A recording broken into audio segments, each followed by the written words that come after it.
So let's get ready and let's learn English in a very simple manner. Okay?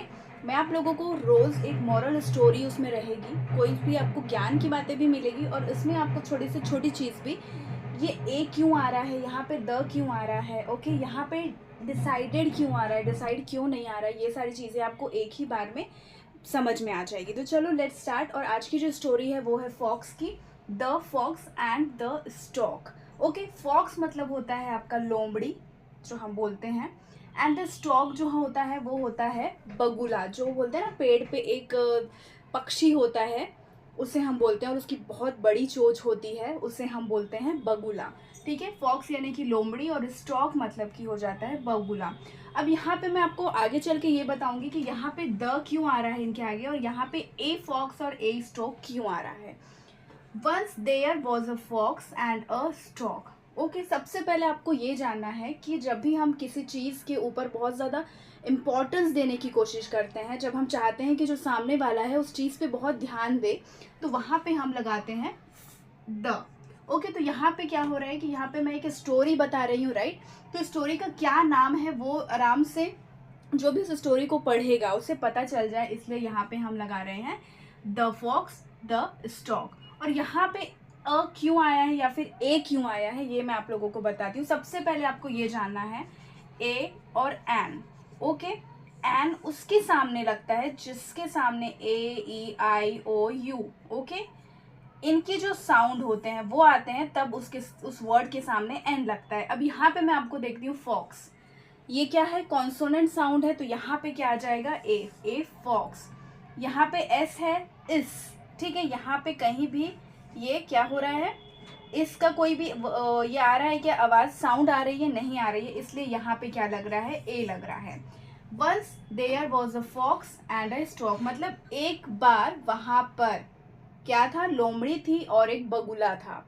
ठीक है, अब यहाँ पे एक ये भी फंडा हो सकता है कि यहाँ पे ए क्यों बता रहा है, क्योंकि यहाँ पे एक सिंगल नाउन के लिए यहाँ पे यूज किया गया है, ताकि जो सामने वाले को उसको ये पता चल जाए कि यहाँ पे सिर्फ एक ही बगुला था और एक ही लोमड़ी थी। Okay, the fox was selfish, जो अब फॉक्स थी वो बहुत ज्यादा क्या थी, ग्रीडी थी। अब यहाँ पे द क्यों लगा है, क्योंकि यहाँ पे ये चाहते हैं कि ये जो फॉक्स है, जो रीडर है वो आराम से ये जान जाए कि यहाँ पे किसकी बात चल रही है, फॉक्स की बात चल रही है। फॉक्स को इंपॉर्टेंस देने के लिए यहाँ पे द का यूज हुआ है। The fox was selfish, selfish मतलब बहुत ज्यादा स्वार्थी होना, तो सेल्फिश का मतलब होता है स्वार्थी होना। But he decided to invite the stork for dinner. अब यहाँ पे क्या था, जो फॉक्स था वो बहुत ही ज्यादा स्वार्थी था, बट यानी कि फिर भी, ओके, ही डिसाइडेड, जो फॉक्स था, अब यहाँ पे ही जो आया है वो किसके लिए आया है, फॉक्स के लिए आया है। ओके, फॉक्स ने ये डिसाइड किया कि वो स्टॉक को यानी कि बगुले को इनवाइट करेगा। अब इनवाइट करेगा, किस लिए करेगा ये हम आगे देखेंगे, ठीक है। फॉर डिनर, डिनर यानी कि हम किसको बोलते हैं, जो हमारा रात का खाना होता है हम उसको डिनर बोलते हैं। तो यहाँ पे जो लोमड़ी है उसने क्या किया, एक तो वो स्वार्थी था, फिर भी उसने, बट का मतलब होता है फिर भी, उसने क्या किया है, जो बगुला है उसे उसने डिनर पे यानी कि रात के खाने पे इनवाइट किया हुआ है।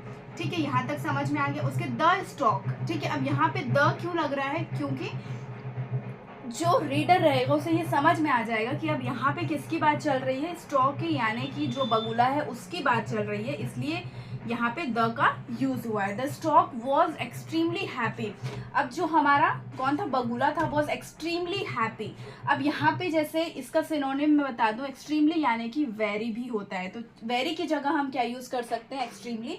हैप्पी यानी कि खुश होना होता है। ओके, तो जो बगुला था वो बहुत ही ज्यादा खुश था, क्योंकि टू बी इनवाइटेड, ठीक है, उसे जब लोमड़ी ने इनवाइट किया तो वो बहुत ज्यादा खुश है। And she reached his house on time.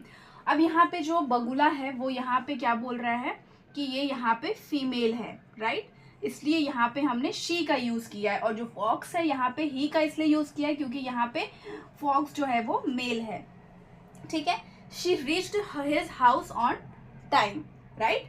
अब वो क्या हो गया है, जो वहां पे उसने बुलाया था, तो और शी रीच्ड यानी कि सॉरी, वो वहां पे टाइम पे उसके घर पे पहुंच गई है। ठीक है, इतना समझ में आ गया। अब क्या हुआ, पहुंच गई है द फॉक्स। अब यहाँ पे फिर से द फॉक्स क्यों यूज किया गया है, क्योंकि यहाँ पे अब फिर से जो रीडर जो है वो समझ जाएगा कि यहाँ पे किसकी बात हो रही है, फॉक्स की बात हो रही है, राइट। तो उसको इंपॉर्टेंस देने के लिए यहाँ पे द लगाया गया है।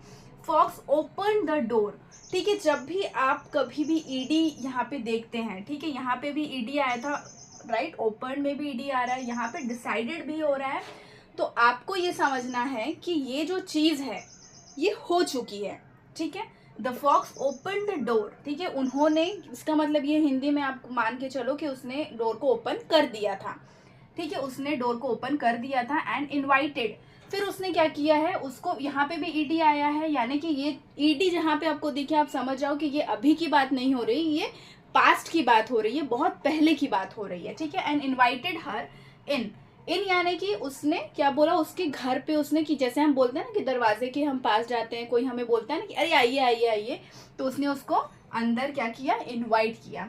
This set on the table, अब आप देखो यहाँ पे SAT आ रहा है, राइट। तो ये क्या हो रहा है, इसका जो फर्स्ट फॉर्म ऑफ वर्ब है वो है सिट, सैट, और यहाँ पे क्या आ जाएगा, सेट। तो जो भी चीज हम पास्ट की बात करते हैं तो वहां पे हम लगाते हैं सेकेंड फॉर्म ऑफ वर्ब, ठीक है, ठीक है। तो जो भी हम पहले की पुरानी बात करते हैं तो वहां पे हमेशा आपको ये याद रखना है, दिमाग में आप बैठा लो, कोई भी पास्ट की बात हो रही है वहां पे आपको लगाना है second form of verb. They set on the table, अब वहां पे जो डिनर का टेबल था वो वहां पे बैठ गए थे। The fox served her some soup in shallow, ठीक है। तो अब जो फॉक्स है वहां पे उसने क्या किया, सर्व किया, जो हमारा क्या बोलते हैं लोमड़ी थी, उसने उसे कुछ सूप जो था वो शैलो बाउल में सर्व किया, यानी कि उसे दिया, हम बोलते हैं ना डिनर सर्व करो वैसे टाइप का।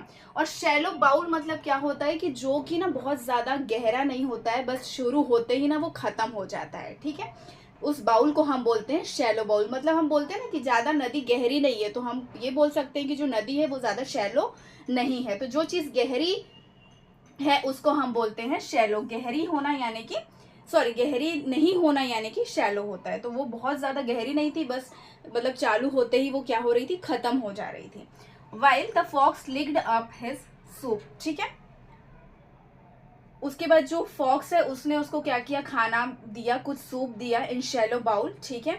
और जो फॉक्स है उसने क्या किया, लिक्ड अप हिज सूप, ठीक है। लिक्ड यानी कि हम बोलते हैं ना थोड़ा सा हम चाटना जैसे बोलते हैं, उसे हम लिक बोलते हैं, लिक्ड, ठीक है। अब आप ये देखना, एक चीज आप ये ध्यान में रखो कि जो भी चीज मैं आपको बोल रही हूँ इसमें ईडी आ रहा है, डिसाइडेड, ओके, रीच्ड, उसके बाद आप देखेंगे इनवाइटेड, सर्व्ड, लिक्ड, तो जहाँ पे ईडी आ रहा है इसका मतलब समझ जाओ कि ये क्या, मैं पुरानी बात बता रही हूँ, इसलिए मैं यहाँ पे ईडी का प्रयोग कर रही हूँ, ठीक है। अब उसने उसके जो सूप था उसको क्या किया, लोमड़ी ने चाट लिया, ठीक है, licked up his soup. The stock couldn't drink it, अब जो हमारी बगुला थी वो उसको नहीं खा सकती थी, उसको वो पी नहीं सकती थी, सॉरी, यहाँ ड्रिंक यानी कि वो पी नहीं सकती थी, बिकॉज क्योंकि एक तो उसने चाट दिया था, और उसका जो मैंने आपको पहले ही बताया कि जो स्टॉक होती है, यहाँ पे शी का यूज हुआ है, and she has a long beak. She मतलब यहाँ पे किसकी बात चल रही है, फीमेल की, राइट। जब भी हम फीमेल की बात करते हैं, चाहे वो मतलब हम देखो, अगर प्रिया के बारे में बात कर रहे हैं हम, तो हम वहाँ पे शी बोलेंगे, अगर हम नीता के बारे में बात कर रहे हैं तो हम शी बोलेंगे, पर अगर वहीं पे मैं किसी लड़के के बारे में बात कर रही हूँ तो वहाँ पे हम क्या करेंगे, ही का प्रयोग करते हैं। जैसे कि राहुल इज प्लेइंग, तो हम कह सकते हैं ही इज प्लेइंग। तो she has a long beak, beak यानी कि होता है चोंच को हम बोलते हैं बीक। अब उसको जो बगुला था उसका बहुत ज्यादा लंबा क्या था, चोंच था, और जो बाउल था वॉज टू शैलो, और जो बाउल था वो बहुत ज्यादा क्या था, गहरा नहीं था, तुरंत चालू होते ही खत्म हो जा रहा था, ठीक है। तो अब आगे की जो कहानी है वो हम फिर से स्टार्ट करेंगे, और अगर आपको कोई भी प्रॉब्लम ला रही है, कोई भी आपको चीज़ नहीं समझ आ रही तो आप प्लीज़ कमेंट करिए। मैं पूरी कोशिश कर रही हूँ कि मैं जो भी चीज़ है वो आपको मैं इसी में बता दूँ। तो चलो आगे की अभी हम जो स्टोरी है वो पढ़ते हैं। तो चलो अब हम फिर से आगे बढ़ते हैं, देखते हैं आगे की स्टोरी। द नेक्स्ट डे यानी कि दूसरे ही दिन, the stork invited the fox over for dinner. अब मैंने आपको पहले बताया कि यहाँ पे मैं अगर पिछली बात कर रही हूँ तो आपको किसी भी वर्ब में क्या आएगा, ईडी का यूज करना ही करना है। The stork invited the fox, अब जो क्या हुआ, अब जो बगुला था उसने क्या किया, फॉक्स को इनवाइट किया अपने घर, किस लिए, डिनर के लिए, रात के खाने के लिए। शी, अब शी यहाँ पे आप लोग कमेंट करके बताओ कि किसके लिए यूज हुआ है। She served him soup as well, ठीक है। अब जो बगुला थी वो उसने क्या किया है, उसको सूप जो है वो सर्व किया है, बट इन 2 नैरो वेसेस। अब वेसेस मतलब क्या होता है, जो हम जिसमें फूल रखते हैं ना, जो कुछ इस तरीके का होता है, आप कह सकते हैं कि कुछ, और इसका जो मुंह है वो बहुत ही ज्यादा है ना, छोटा होता है, जिसमें हम फूल रखते हैं। तो अब वो फॉक्स इसमें कैसे खाएगा, तो पर उसने क्या बोलते हैं, जैसे जो लोमड़ी ने किया था वैसे ही इसने क्या किया, स्टॉक ने भी ऐसे ही किया है कि इसे क्या किया है, एक सूप दे दिया है टू, जो कि बहुत नैरो वेसेस, इसको फूलादान, ये फूलदान होता है, तो फूलादान को हम इंग्लिश में बोलते हैं नैरो वेसेस। वाइल द स्टॉक, जो बगुला था उसने क्या किया, अपना जो सूप है उसने बहुत ज्यादा एंजॉय किया, एंजॉयड, राइट। यहाँ पे क्या आ रहा है, फिर से देखिए ईडी आ रहा है, क्योंकि ये जो बात है ये बीत चुकी है, और उसको जब हम नरेशन करते हैं, जब हम बताते हैं, तो उसको हम हमेशा ईडी से ही यूज करते हैं, ठीक है। एंड फिनिश्ड इट, ठीक है, यहाँ पे उसने क्या किया, फिनिश्ड इट यानी कि खत्म कर लिया अपना जो सूप था। फिर द फॉक्स वेंट होम, अब जो फॉक्स था, ठीक है, यहाँ पे वो वेंट होम, राइट। यहाँ पे भी अब क्या हो रहा है, जब हम पिछली कोई बात को नरेट करते हैं, कोई पिछली बात बताते हैं, तो ये जो वेंट है ये भी क्या है, सेकेंड फॉर्म ऑफ वर्ब है, second form of verb went है। और इसका जो फर्स्ट फॉर्म ऑफ वर्ब होता है, आपके लिए मैं बता दूं, वो होता है गो, राइट। पर ये चूंकि बात पास्ट की चल रही है, इसलिए यहाँ पे सेकेंड फॉर्म ऑफ वर्ब आता है। होम वेरी, ठीक है, वो अपने घर चला जाता है। वेरी हंग्री मतलब उसको बहुत ज्यादा भूख लगी थी पर वो नहीं खा पाता है, ठीक है। रियलाइजिंग हिज मिस्टेक, अब उसे क्या होता है, रियलाइज होती है कि उसने जो कल किया था बगुले के साथ, वो उसने क्या किया था, वो उसने सही किया था या गलत किया था, ठीक है। तो अगर आपको इसमें कोई भी कंफ्यूजन हो रहा है तो प्लीज आप कमेंट करिए। और मैं आपको पहले बात बता दूं कि ये जो चीज मैं आपको बता रही हूँ कि भाई कोई भी अगर पास्ट की चीज है तो उसके वर्ब में क्या आ जाएगा, आपको हमेशा ईडी लगाना है, और क्या होगा, सेकेंड फॉर्म ऑफ वर्ब हमेशा यूज करना है, ठीक है, जो हम पास्ट की बात अगर करते हैं। अब हम देख लेते हैं मॉरल ऑफ द स्टोरी, यहाँ पे क्या बोल रहे हैं, डोंट बी सेल्फिश, कभी भी हमें स्वार्थी नहीं होना चाहिए, बिकॉज, क्योंकि it will come back to you, वो हमेशा आपके मतलब वापस ही आएगा, कहीं ना कहीं घूम फिर के वो वापस आता है। जैसा आपने कहते हैं ना दूसरे के साथ किया, वैसा आपके साथ जरूर होता है, इसलिए कभी भी स्वार्थी नहीं होना चाहिए, ठीक है। तो आज आपको यही बस पता चला है कि ईडी कब लगता है, राइट, और सेकंड फॉर्म ऑफ वर्ब हमें कब लगाना है, ये अब आप कमेंट करके बताइए कि ईडी क्यों मैंने लगाया है और यहाँ पे मैंने सेकंड फॉर्म ऑफ वर्ब क्यों लगाया है, किस सिचुएशन में हमें ईडी लगाना है और second form of verb use होता है। तो अगर वीडियो अच्छा लगा हो तो प्लीज चैनल को लाइक एंड सब्सक्राइब जरूर करिए। तब तक के लिए बाय बाय।